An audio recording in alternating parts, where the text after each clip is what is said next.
ويتحكم على البلد.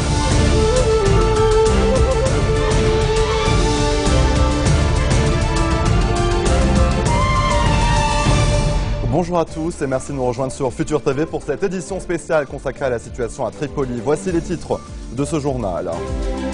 Jour de deuil national au Liban au lendemain du double attentat à la voiture piégée devant des mosquées sunnites à Tripoli qui a fait au dernier bilan 45 morts et près de 500 blessés. La ville de Tripoli enterre ses morts sur fond de tension et de colère. Le chef du bloc parlementaire du Courant du Futur appelle à la retenue et au respect de la déclaration de Baabda. Al-Qaïda au Maghreb islamique accuse le Hezbollah qui qualifie d'ignoble parti d'avoir commandité les attentats de Tripoli. Selon des tweets d'Aqmi, le mouvement chiite sera bientôt puni. Et à suivre également dans cette édition, tout indique que le régime syrien a perpétré une attaque chimique cette semaine près de Damas. Dixit Laurent Fabius, le chef de la diplomatie française, se trouve ce week-end dans les territoires palestiniens en Israël pour encourager les négociations de paix. Je vous disais en titre, jour de deuil national au Liban au lendemain du double attentat à la voiture piégée devant des mosquées sunnites à Tripoli. Selon un nouveau bilan, au moins 45 personnes sont mortes. Beaucoup de corps carbonisés ou en mauvais état n'ont pas encore été identifiés selon les services de sécurité. Sur les 500 personnes blessées, d'après le Premier ministre Najib Mikati, 280 seraient toujours hospitalisées. Cette attaque est la plus meurtrière depuis la fin de la guerre civile en 1990. L'armée libanaise multiplie les barrages et les patrouilles à Tripoli et des hommes en civil armés ont été postés devant les mosquées, mais aussi près de sièges de partis politiques, de maisons de députés et de dignitaires religieux. Les services de renseignement ont arrêté ce matin un cheikh dans le cadre de l'enquête. Il s'agit du cheikh Ahmad El-Gharib qui se trouvait près du site de l'explosion selon les enregistrements d'une caméra de surveillance de la mosquée Al-Salam. Et pour décrypter l'actualité au Liban avec nous en plateau, Dr Mohamed Salhab, analyste politique. Bonsoir Dr Salhab. Bonsoir. Alors vous nous revenez de Tripoli justement aujourd'hui. Quelle est l'ambiance sur place? Tripoli est aujourd'hui en deuil. Le Liban est en deuil. Un bilan très lourd, un bilan meurtrier. Il faut penser les blessures, il faut s'assurer que les victimes puissent être soignées, que les victimes puissent être dédommagées. Tripoli est actuellement traumatisé. Il faut faire tout pour que cette difficulté soit surmontée. Le Premier ministre Najib Mikati parle de catastrophe humanitaire. Il appelle les habitants à la retenue et à la patience. Ce qu'il nous faut surtout, c'est de l'action. Ce qu'il nous faut surtout, c'est de venir en aide aux gens. Ce qu'il nous faut surtout, c'est de prévenir de tels attentats dans l'avenir. Et le Premier ministre Mikati accuse notamment, dit qu'Israël, c'est à Israël que profite ce genre d'attentats. Est-ce que ce n'est pas une hypothèse facile à avancer dans ce genre de situation? Tout ce qui nuit au Liban, tout ce qui nuit à toute ville du Liban est bon pour Israël. Mais c'est à nous de faire que ces choses-là n'arrivent pas. Dans ce contexte, Al-Qaïda au Maghreb islamique a accusé aujourd'hui sur des tweets le Hezbollah d'être derrière ces attentats. Est-ce que vous partagez cette opinion? Je rejette toute instrumentalisation des souffrances de notre peuple par quiconque. Je rejette toute instrumentalisation des souffrances de notre peuple pour n'importe quelle cause et par quiconque. Nous n'avons pas une cause qui puisse transcender celle de notre peuple. Dans ce contexte, justement, Al-Qaïda parle d'un ressentiment des sunnites à l'encontre du Hezbollah. Oui. Je vous en prie. Donc justement, est-ce que c'est le début d'un scénario à l'irakienne? Il serait préférable de laisser aux Tripolitains de s'exprimer sur leurs affaires et sur ce qui les concerne, et de laisser aux Libanais de s'exprimer sur ce qui concerne les affaires libanaises. L'opposition syrienne, qui est représentée d'ailleurs à Tripoli, accuse, elle, le régime de Damas et le Hezbollah aussi dans cette attaque. Il y a un problème véritable. L'intervention du Hezbollah en Syrie a débordé les cadres même du concept même de résistance. C'est un fait, c'est un problème que nous vivons. C'est un problème, nous sommes en train de subir les conséquences. À partir de là, il y a quelque chose qui, à mon avis, qui est le plus important, c'est la sécurité du Liban, le bien-être de sa population, la survie de sa population, parce qu'on en est au stade de survie. Je crois que c'est l'essentiel. Docteur Salhab, avec nous en ligne, Roger Edé, chef du Parti de la Paix. Bonsoir, Monsieur Edé. Que je salue.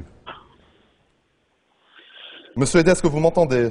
Oui, parfaitement. Alors, l'opposition syrienne aujourd'hui accuse le gouvernement libanais de soutenir un régime despotique en Syrie et donc parle de violences en Syrie qui proviennent du Liban. Aujourd'hui, la violence est à Tripoli, donc elle est au Liban. L'implication du Hezbollah en Syrie n'est pas nouvelle. Elle est rejetée par la majorité écrasante des Libanais et, je le crois, par une majorité silencieuse des chiites. Ce que je crains le plus, c'est que les commanditaires de l'incident, que ce soit ou de ces actes terroristes violents, n'aient l'intention de créer les conditions d'une guerre civile à partir du Liban, d'étendre la crise syrienne au Liban. La mission Mamlouk Samaha est poursuivie par des agents du même tandem Iran-régime syrien. C'est clair.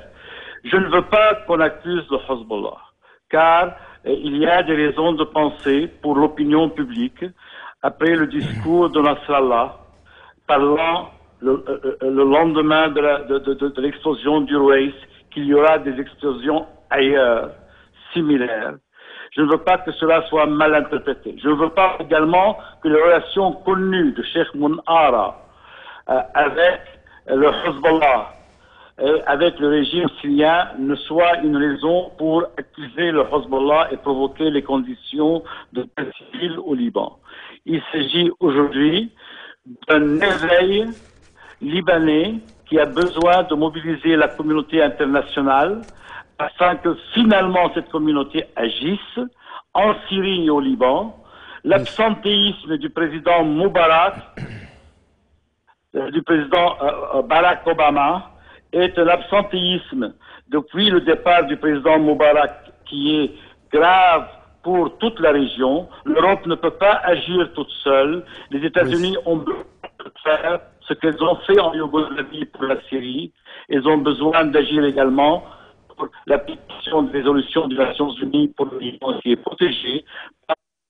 Merci beaucoup, Roger Edé, pour votre intervention. Je rappelle que vous êtes le chef du Parti de la Paix. Alors, donc, justement, des appels à ne pas accuser le Hezbollah, justement, dans cet attentat. Je pense que c'est à l'État libanais, c'est à l'armée libanaise, c'est aux forces de sécurité libanaises de mener cette enquête. C'est une enquête difficile, mais c'est une enquête qui doit être menée et qui doit aboutir sur des résultats concrets. Mais en tout cas, on l'a vu, il y a eu plusieurs attentats au Liban ces dernières années et aucune enquête, en tout cas aucun résultat clair n'a été donc annoncé aux Libanais. Ce n'est pas une raison. Ce n'est pas une raison que si dans le passé, certaines forces ont failli, que la chose puisse devenir une sorte de, comment dirais-je, non, ce n'est pas une raison. Il faut que l'État libanais, il faut que toutes les institutions libanaises reprennent leur vie normale. Je pense, si vous me le permettez, je pense que ce fut une grave erreur de voter le prolongement, d'accepter le prolongement du mandat du Parlement. Ce fut un péché. Je m'excuse de vous interrompre, on va juste prendre une pause et on se retrouve juste après pour donc, la suite de cette édition spéciale. À tout de suite.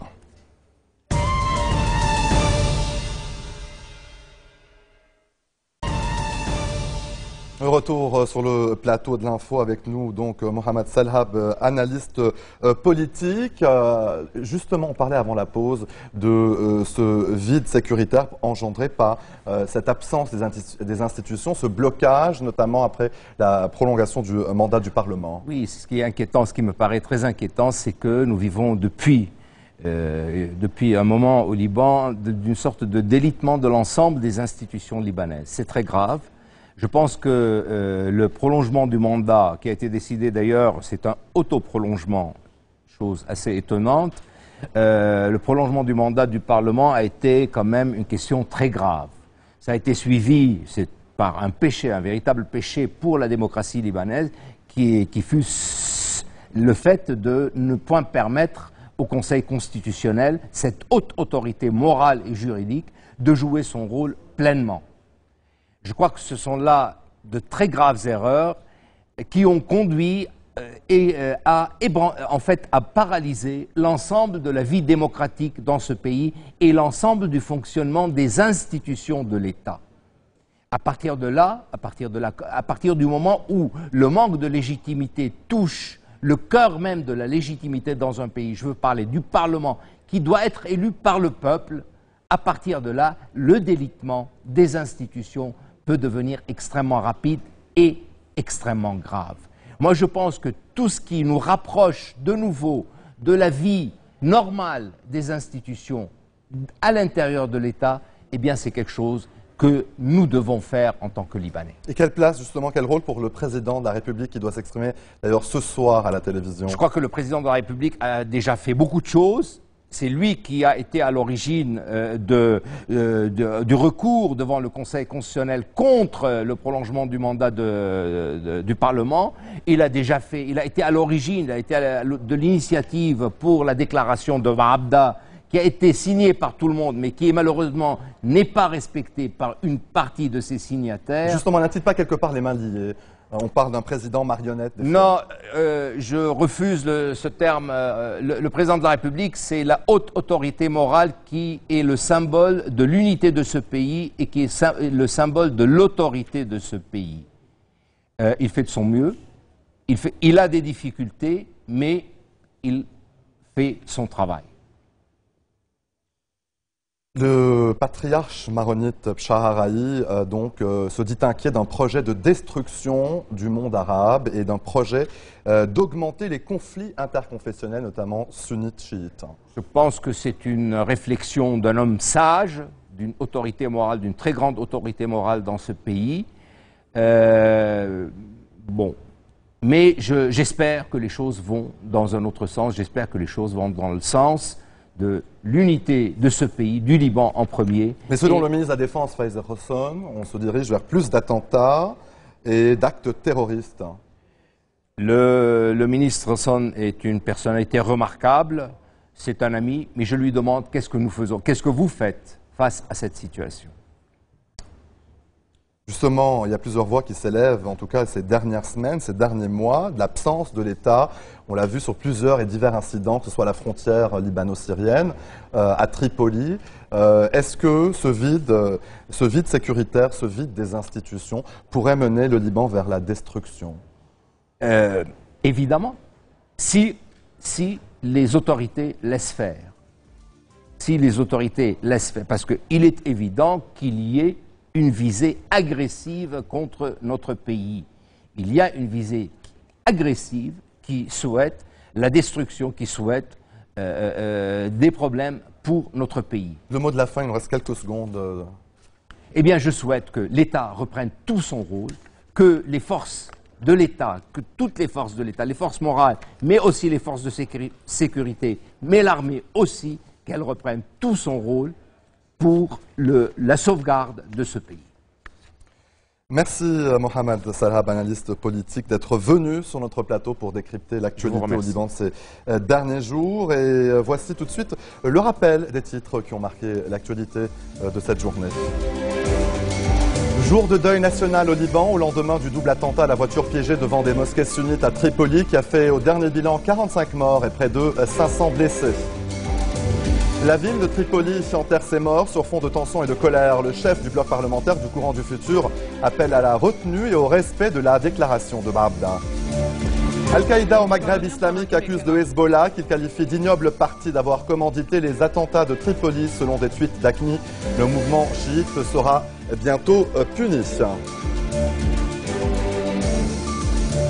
Merci de votre attention. Retrouvez-nous tous les jours à 16h40 heure de Beyrouth. Vous pouvez également nous suivre en ligne et en direct au www.futurtvnetwork.com ou sur notre application mobile Futur TV Lebanon. Excellente suite de programmes et à très bientôt.